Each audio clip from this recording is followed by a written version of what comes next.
Hey everybody, welcome to the Fire Up with CJ show. Today we are going to be talking about service and how you be of service. And we have a book called Wearing God's Mala, the Seva Sutras.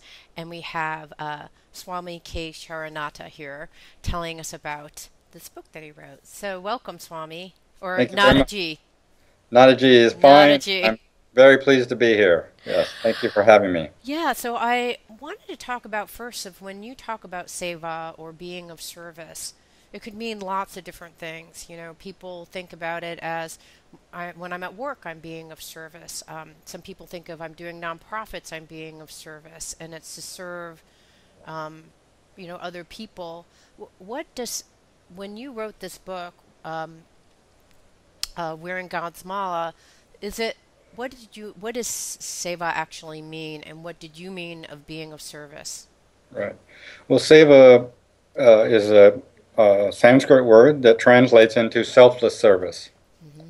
right? And so the title kind of gives it away, which is wearing God's mala. It means that we're selflessly serving God, that supreme force, that divine entity, whatever people want to call it.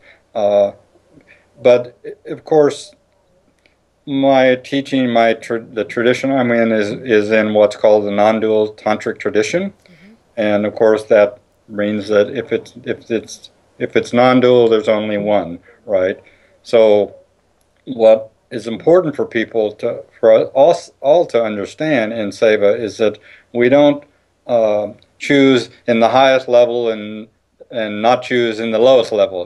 That in essence, really, our entire life is about service, right? And for me, I've been doing my spiritual practice since 1971. I was grateful enough to have met my teacher, Swami Khecaranatha, then. And service for me has always been the response to grace, the response to some deeper part of me opening inside and giving back to that. So Mm. that service in so many ways is devotion, right? Hmm. But what's important is that if in a non-dual world, then that service has to be evident and expressed in every dimension of our life, in all of our actions, Mm. right? Uh, and otherwise, we can become pious, sit around, oh, I'm serving God, I give my sermons, whatever, Right. right? But then, we can't take out the trash when it's needed to take out the trash, Right. you know. Uh, so, that's kind of a nutshell. I would say that tantric, non-dual tantric practices, right, are always focused on one thing, and that's the discovery, the recognition, the realization of our own divine entity, our own divine self, right? Hmm. And so everything that we do is the practice, the means, the intention to discover that self. Hmm. And non-dual tantric traditions reject nothing, right? Hmm. One of there are many different things that make something a tantric practice but one was that there is no uh, projection, discussion about the separation of God and the world as being two different things, Right. right? So non-dual is not just to clarify for people who aren't familiar with it, is that exactly right? I am not separate from in the book you say Shiva, but God, or whatever you want to Right, call it, the universe right, consciousness. I'm not separate. I am one with right. Shiva. So that's one of the basic premise of being non-dual. Is Yeah, that right? exactly. And so further, it's easy to understand because Shiva means consciousness. Mm-hmm. It's also the name for God, supreme consciousness, right? And with the tantric tradition, there's also the experience and then therefore the expression that there's consciousness is not inert. It's not like there's some supreme being laying on the couch, being a couch potato, flipping the TV channel, just doing nothing, right? Okay. Right? That the combination. It's a combination of consciousness and its power, which is energy, which many people would be familiar with the term Shakti. Mm-hmm. You may even heard Shiva Shakti, right, as the god and the goddesses, right? The goddess. The goddess is energy, energy that's creating and expressing and acting as manifestation. Right. Right. Without Shakti, things aren't manifested. There could be consciousness, but things aren't manifested on any plane of reality if it weren't for exactly Shakti. right. Yeah. So then consciousness is not a void devoid of activity. Right. It is. So everything is that every dimension of our life is part of the manifest expression of consciousness through its own power, which is, of course, Shakti, which is energy, right? Mm-hmm. And so how could it be different than that all of our actions wouldn't be in concert with that very thing, right? So if we are in a non-dualistic world, then all the energy that is being generated towards action to manifest thing is an expression of Shakti and Shiva. Is that right? That's perfect, and you'll know within the book, and this maybe made that have this for later in your notes. But I gave 3 mantras, right? And the first or the last, depending on which angle you take, was "May all my actions serve you," so that we can have that prayer in ourselves, right? Two things happen, right?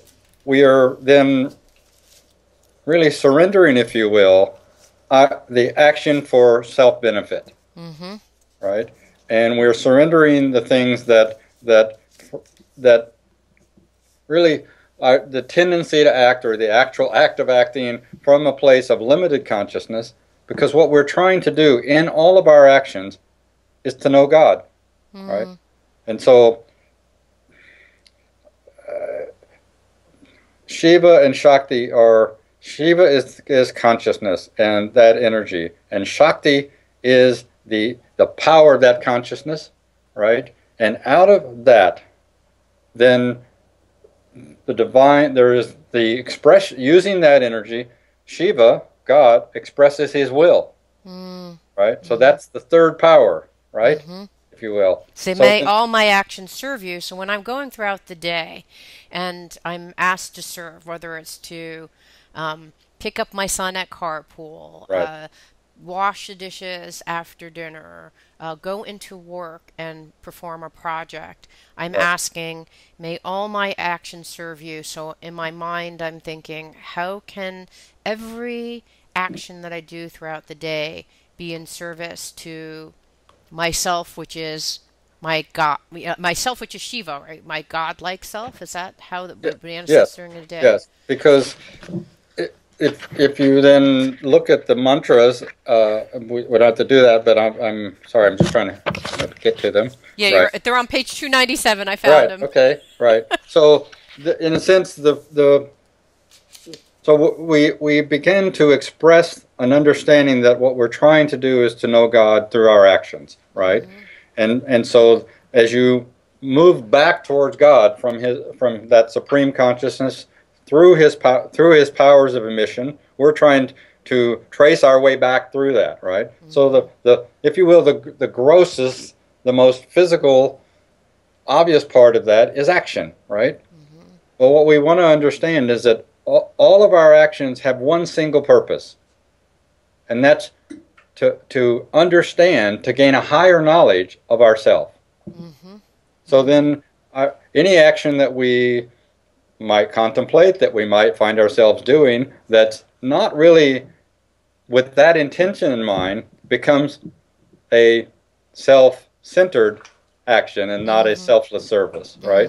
Right. So then what happens is that through our action, we start to understand that all of our actions should reveal to us a higher understanding. Right. And through that higher understanding, so that mantra that we come to after "may all my actions serve you," sorry, this page won't separate. May I know you as myself. May my will be your will, or I offer myself into service without thought of price. Yes, right. So through our actions, we're understanding that our knowledge is to know God as ourself. And then in that process, Ah, okay.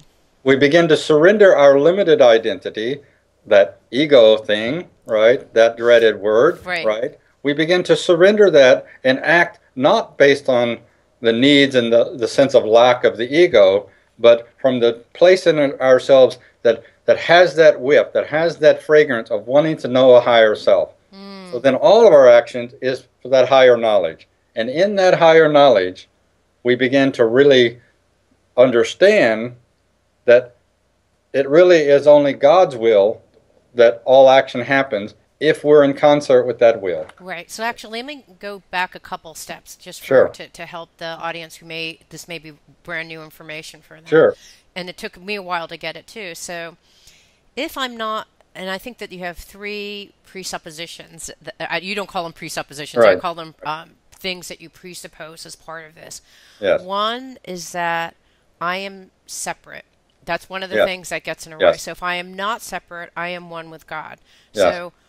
So that's one. The second is I am the doer, meaning I'm the No, person who's no, actually doing it. Nope, it's no, actually God working through me right. that's doing it. But that's the third. The second is I am different. I'm different, right? I am separate, I am different, and I am the doer. Right, Right? So those correlate exactly with those three mantras that I gave. right. May all my actions serve you is saying, I want to stop experiencing that I'm the doer and become God's doer. Yeah, Right? you're doing through me. Exactly right. Yeah. Right, So that I think in the book it probably correlates those things, but you're exactly right. Right? right, Because as soon as we believe we're separate, we have to believe we're different. right. There's you and there's me, right? You're much prettier than I am, Hmm. right? So that makes us different, right? Right? And because we're different, there immediately we've said what? There is duality. Right. If we're We're different, separate, we're different, therefore yeah, right, we're two right, different, right. And yeah. unfortunately, for most people in our lives, most of us experience acting as the doer without ever understanding that there's a different doer really Right, doing us. We are right, being done in that sense, right, right? And because we act from a self-centered place, from the ego, because we act from a place of lack and need, we we don't do selfless service, and we actually begin to function from a willful place. right. We try to force life to happen. We try to force people to be the way we think they ought to be, etc., etc. And then the dreaded thing happens because we live in a willful place: is we create karma, Mm-hmm. right? Mm-hmm. So we're in the process of surrendering that. May all to all my actions. So the first thing we'll do is stopping to create any more karma, Right. right?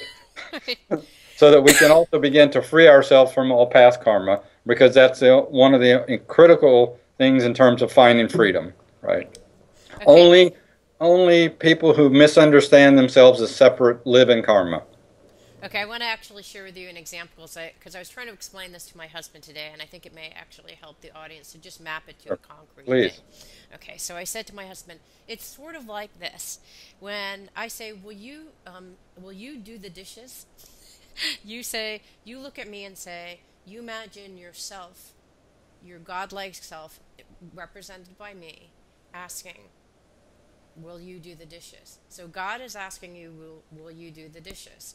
And um, and you should always look at me from a godlike self. No, Right. so I Right. said, no, but I said, so imagine if I were asking you, if I were a representation of God, and I was asking you, who's also a representation of God, to do the dishes.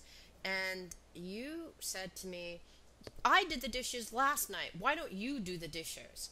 Where does that come from? That comes from a place of dualistic, egoic thinking, right? You're like doing, it's like, may all my actions serve you? No, may all my actions serve my little checklist of who's doing. May all my actions serve me. Right. Right, okay. And may I know you as myself? That's like, no, you're separate than me. You did the dishes, I did the dishes. I'm Right. keeping tally because We're negotiating right, now. we're separate. May my will be your will. In that particular case, I'm doing your will, and I want to do my will, which is to not do dishes. Exactly right. And I offer myself into your service without thought of price. Do with me as you wish. If in my mind, and I should do the reverse example where my husband asks me to do the dishes and I'm saying no, because I'm probably more apt to do that than him. But in that particular case, it's I offer myself into your service without thought of price. I'm like, I'll do the dishes tonight if you do the dishes tomorrow. There's a sense of reciprocity. I must get something out of it because I'm separate and I'm keeping tally in order for us all to be good. Like that is the antithesis, I think, of being in service. Is that Not right? exactly, because there's still some sense of negotiation that was inferring, right? Okay. To be honest, it's never having to have your wife ask you to have to do the dishes, Wait. because you recognize that it's needed Uh, and you simply do the dishes, right? okay. Right? Uh, there's a really funny line in a Jennifer Aston movie, and there are two couples that were in love and living together, and then they were breaking up, but neither one of them wanted to leave the apartment, and they got into this big argument because she said to him, "You never want to do the dishes," and his response was, "Why would I want to do the dishes? Why would I Mm. want to do the dishes?" Ah. And it's just a perfect argument because she wanted one thing, he wanted another, and he didn't want to. What she wanted was not relevant to him because why would he want to want what she wanted, right? Right. So the whole metaphor is right, but when you get to what I call the Maha Mantra, right? May I offer myself in service to you without thought of price. Do with me as you wish. That's really the highest state of surrender and expressing that surrender that says, "Here I am, signed, sealed, delivered. Do with me as you wish. Mm. Do with me as you wish." We've moved through those other through mantras, right? In fact, we should start with the first one, hmm which automatically consumes the others, right? I offer myself into your service without thought of price. Do with me as you wish. Yes. Right. Where you're not even thinking, the wife doesn't even have to ask you to do the dishes. You're just doing the dishes because you see that they need to be done. Yeah, and if you're asked because you didn't see it, then you do it, right? Right. Because we're ultimately, and it's in a sense it's a very mundane example, Yeah. but we can all sit around and say, "Oh, I'm living the high life, and I serve in the highest way," but we have to serve in every dimension of our life and in every dynamic interchange in our life, right? And so, that's really, if you will, that mantra is really trying to say, who are we speaking to? We're not speaking to our wife then, right? Right. We're speaking to God. I Right. surrender myself completely.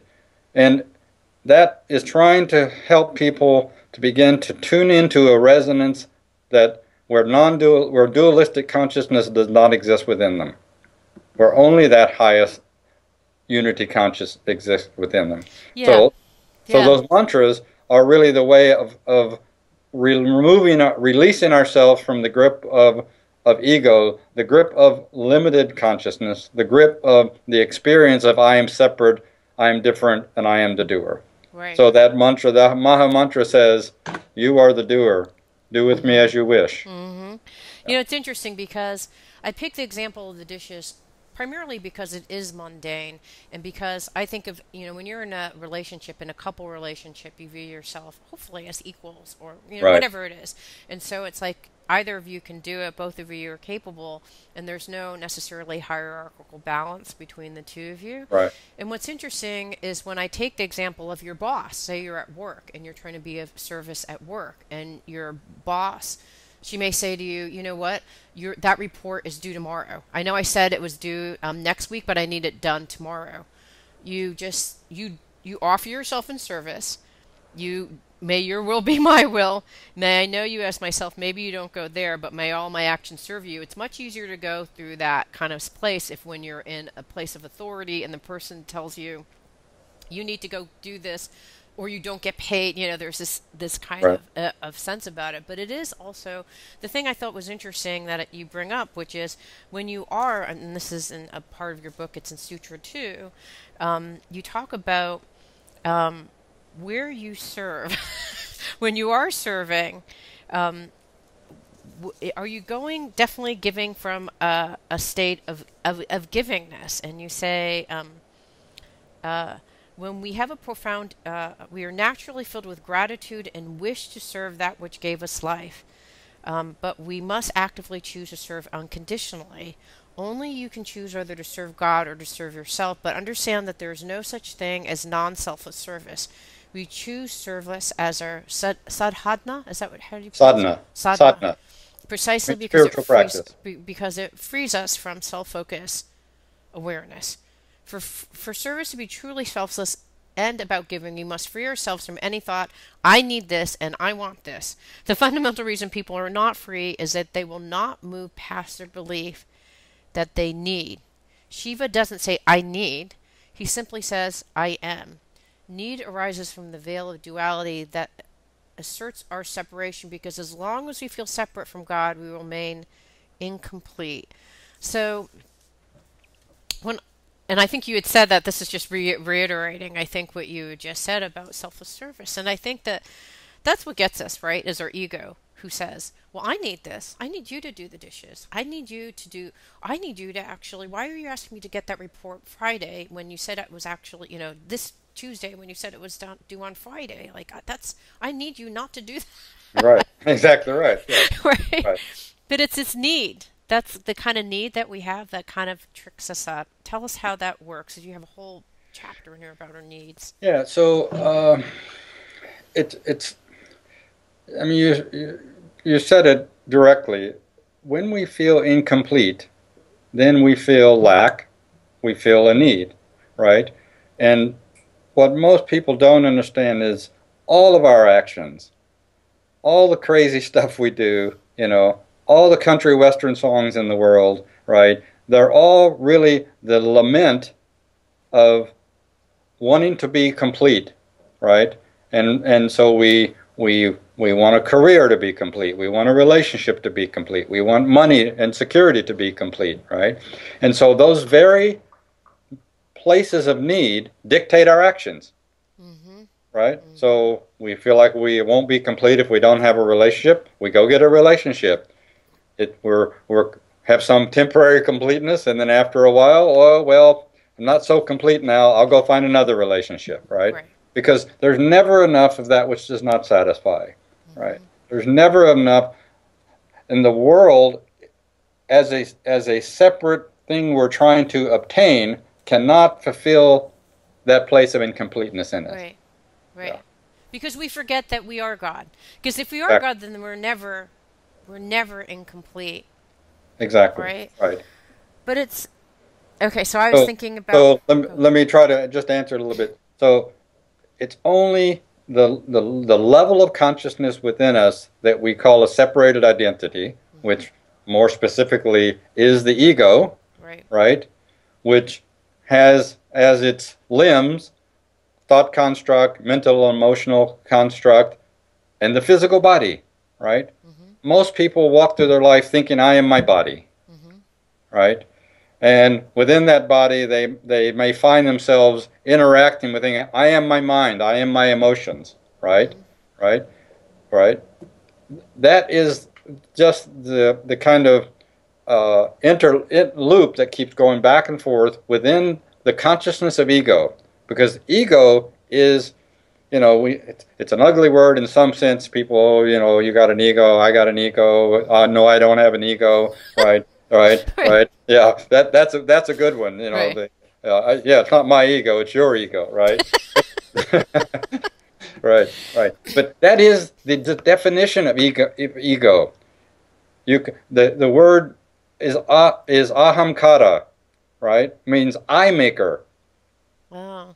I am making myself separate, right? I'm experiencing myself as separate. And so as long as we live in what I call the grip of the ego, when our consciousness is functioning within that level of consciousness, the only experience we can have is the experience that's perceived and experienced through the filter of the ego, right? So selfless service is the attempt to find a different filter in ourselves, to find a different level of consciousness, right? And I think the book talks about within the Tantric tradition, there is a certain, they're called tattvas, and it means they're levels of consciousness. Mm-hmm. It goes from supreme consciousness all the way down to inert form. Mm-hmm. But that same supreme consciousness exists in every level of consciousness and every level of manifest form. The question is our capacity to perceive what that supreme consciousness, depending on whatever level we function from, right? Mm-hmm. But the ego, that separated identity, has forgotten. It's really Shiva who has forgotten who he was, right? Mm-hmm.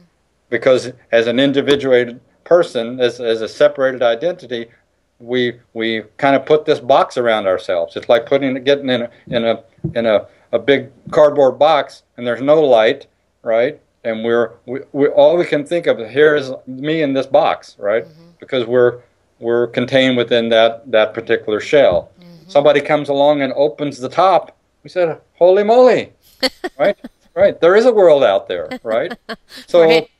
you know, the all sadhana, from my perspective, and certainly from the non-dual tantric perspective, is one simple thing: the freeing ourselves from dualistic consciousness. Right? Now that's an easy thing to say. Oh yeah, I want to free myself from dualistic consciousness, right? When it comes to I want to free myself from my ego, I want to free myself from thought construct, I want to free myself from the pain of emotion. Now it starts to get personal, Right. right? And we're not all that really interested in that. Because that's where we're living. Right. And that's why it's called spiritual practice and spiritual discipline. It takes some real effort to really free ourselves from the level of consciousness that experiences itself as separate. Mm. All right. So I have a couple different examples because as I was reading your book, Wearing God's Mala, I was thinking about something that I feel like I've been pulled towards service. Mm-hmm. Service of Shiva, God, consciousness, whatever. And it's about creating software technology that helps people rise in consciousness. We have a lot of software that doesn't allow us to be in consciousness, so why couldn't that same tool, technology, help us raise ourselves in consciousness? Right. So that was what I feel called to do. And it's actually something I literally felt called to do, meaning I didn't come from my logical mind saying you need to do this. It was just literally through following a bunch of different signals that I've gotten there. And it was interesting because as I got there, I thought, well, I'm going to do this because technology is being used in ways that I don't like. Mm-hmm. And I feel like technology has the opportunity to do a lot more.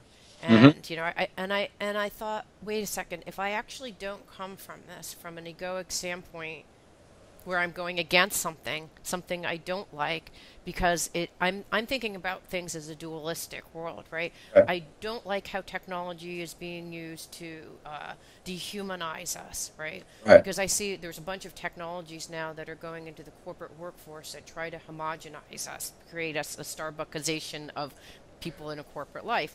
Exactly I don't right. want that, and I don't. I think technology is moving too fast. I'm not a Luddite, but I just, I see myself and I thought, oh, wait a second. If I actually don't come from that place, but go from the place of what is God asking, if I come from a place of stillness, which you recommend in your book, Mm-hmm. and I really tune in to like what is being asked of me, it's really to bring the human spirit back into work. It's to bring joy back into our livelihood. It's not against those things, right? I don't think that God is against those things. It's for something. Do you know what I mean? But it took that kind of thinking where I'm like, wait a second. When we develop things in products or in a corporate world, we think about what we don't want. Sometimes we think about what we want, but you can take it from both angles. One is a dualistic angle, which is I don't want these things are all wrong, these are broken and these fall in ways, versus what I do want, like what the higher spirit is calling me to do. Is that what you meant? I mean, that's what I did with. Yeah, yes, I think that's because in a sense you're you're coming at it from a completely different place, which is a place of how can I serve to improve versus how can I get rid of these things that I don't think serve, right? Right. And that don't improve people's lives. And so there's some judgment in there, right? Right. But and Judgment that but that's against, okay, yeah. right? Judgment, thought, opinion is okay until it becomes judgment, right? Ah, And it becomes will, right? Or willfulness, right? right. So, okay, we don't like the way one thing is being done. We don't go try to stop them from doing what they're doing. We might say, but I think there's a better way to do that. And so, Hmm. that does serve people in another way. And we present that, right? We present it to the world. And if the world likes it, then they'll use it, right? Right. Well, we have to also, if we're not really the doer, then we can't be attached to the fruit of our actions. Right. So if the world doesn't like it, I go and try to sell this thing and everyone's like, that sucks. That's stupid. Yeah.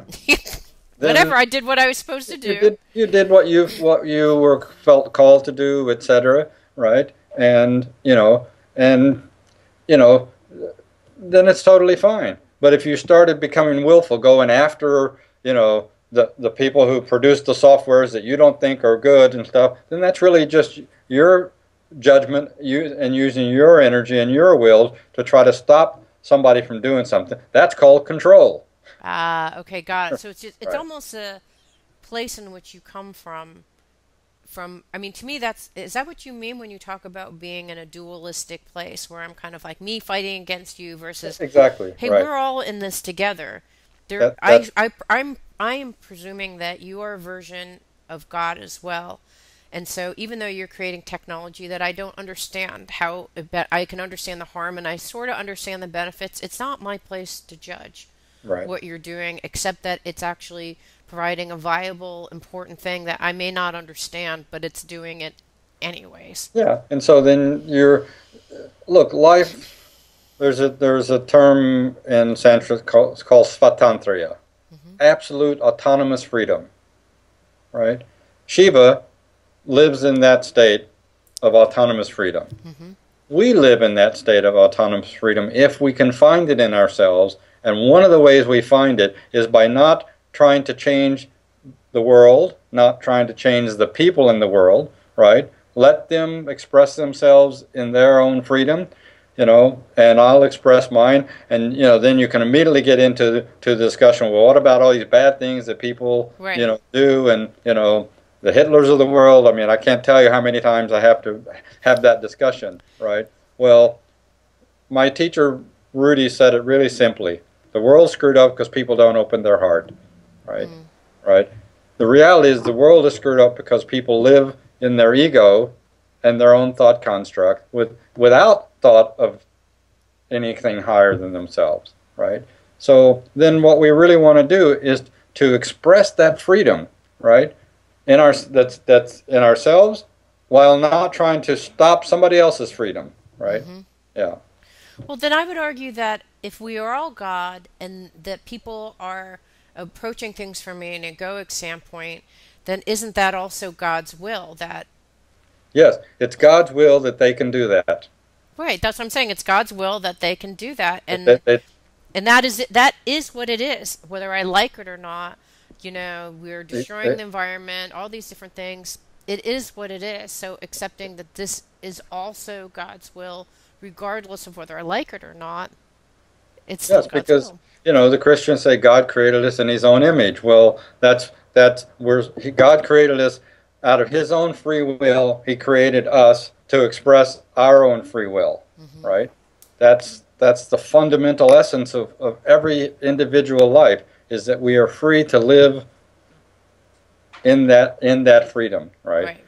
So the And real knowledge from yes, go ahead. that's one of the hardest things to get. So if you trace back to that, if I'm not separate and I am one, and if I'm not different and we're all in this homogeneous stew, and if I'm not the doer and God is the doer, then when I'm doing seva, I'm doing this because of why? Because I'm trying to benefit myself so that I can actually get to a full expression of freedom.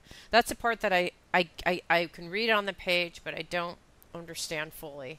Yes, because in one way, you can say, what greater service to God than to free the God within us from the limited part of ourselves? Ah, I see. Okay, got it. So it's the freedom, or like right now, I'm kind of if I'm in my ego, I'm kind of capturing God and like, no, Exactly right. Yes, yes, it's me and I'm in my own separate world and that's you're over right. there. Yeah, So it's exactly right. okay, so And it's I'm going to do whatever I can do and want to do to protect that, etc. But it means so much to me that you're listening to the show and would love your support in any way by giving me comments below or to subscribe to the show or share the show with friends. Thank you again for your support. Love and blessings.